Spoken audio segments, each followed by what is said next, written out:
안녕하세요. 미스토리입니다. 폴러스의 세 번째 수업입니다. 오늘 수업에서는 생명이 제대로 돌아가기 위해 꼭 필요한 정보 처리에 대해 이야기했는데요. 과연 작은 세포가 컴퓨터처럼 복잡한 정보를 처리할 수 있을까요? 폴러스의 위대한 수업, 생명은 정보장치다. 지금부터 시작합니다.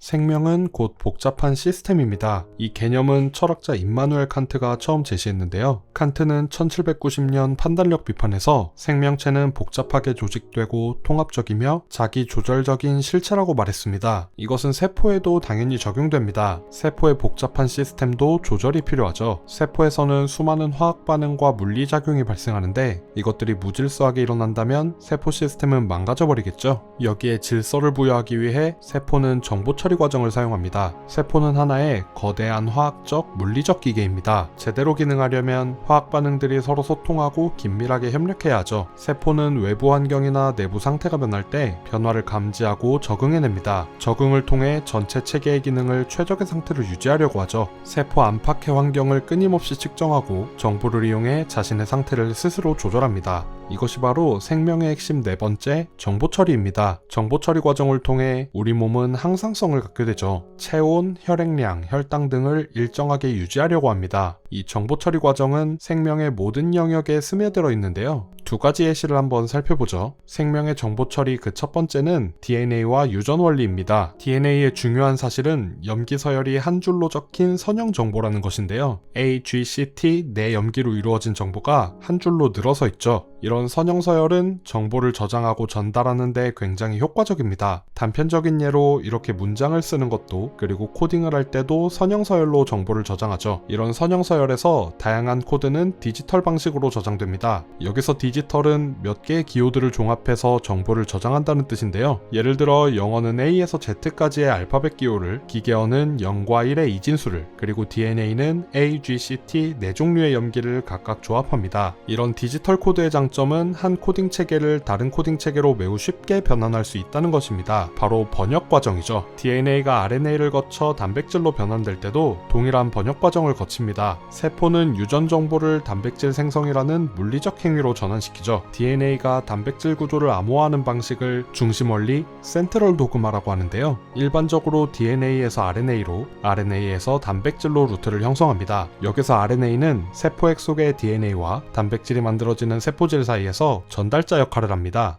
이 전달자 RNA의 염기 서열이 단백질 구조를 결정하죠. 즉 단백질은 정보 코드를 암호화하고 있는 하나의 유전자로부터 만들어집니다. DNA 선형 중합체는 코딩된 염기 서열을 나선형 안쪽에 위치시켜 정보가 변형되지 않도록 보호하는데요. 이런 구조 덕분에 DNA는 자기 자신을 정확하게 복제해낼 수 있게 됩니다. 대표적인 예로 리보솜은 단백질을 만들어내는 유전 정보를 30억 년 동안 보존해왔죠. 생명의 정보 처리 두 번째는 세포의 화학 반응 조절입니다. 프랑스의 생화학자 자크 모노와 프랑수아 자코브는 두 가지 당을 먹는 박테리아를 연구해 특정 유전자 조절의 원리를 밝혀냈고 노벨상을 수상했습니다. 간단히 소개하자면 박테리아가 당 A를 먹을 때 유전자 억제 단백질은 신체 내에 어떤 스위치를 켰습니다. 당 B를 소화하는 데 필요한 핵심 유전자의 발현을 막은 것이죠. 당 B를 먹을 때는 억제되어 있던 유전자를 다시 활성화시켜 당 B를 소화했습니다. 정보의 관점에서 이 박테리아의 유전자 조절은 음성 피드백 고리라는 정보 처리 모듈로 볼 수 있습니다. 음성 피드백 고리는 안정된 상태를 유지시키는 원리인데요. 예를 들어 A에서 B를 거쳐 C로 가는 물질 대사 경로가 있다고 할 때 C가 쌓이면서 A와 B를 억제하고 그 결과 C의 합성을 정지시켜서 C의 양을 일정하게 유지하는 모듈이죠. 반대로 양성 피드백 고리도 있습니다. 이것은 마치 한번 켜지면 꺼지지 않는 그런 돌이킬 수 없는 스위치라고 할까요? C가